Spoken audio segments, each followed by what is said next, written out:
you think will be the impact of lowering age requirement to fix corruption? Will there be a drastic change in the form of governance?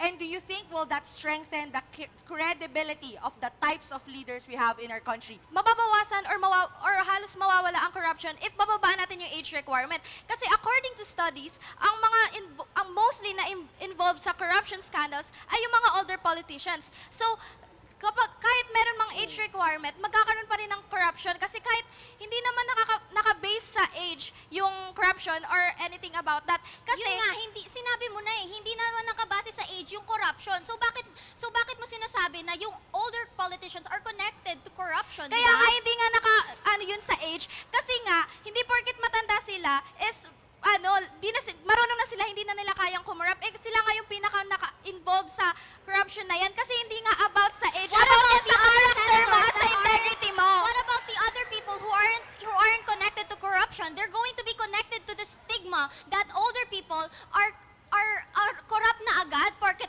ganito yung age nila. Diba dapat Well, nga sinabi nasa mo na isip hindi natin- porket older people corrupt agad. Eh, di ibig sabihin, hindi porket bata sila, corrupt din sila agad. Kasi aware sila sa nangyayari sa society natin. Nakikita nila yon and aware sila kung ano nangyayari. Like about sa corruption, sa missing projects. Kasi nga, aware sila sa mga yon. So, alam nila na dapat hindi yun dapat. Kasi nga sila yung mostly nagvo-voice out. Sila unang nagvo-voice out ng opinion sila na hindi tama yon. So, alam nila yon at gusto But nila na there are other pagbabago. people rin naman in the Senate right now who are talking about this issue.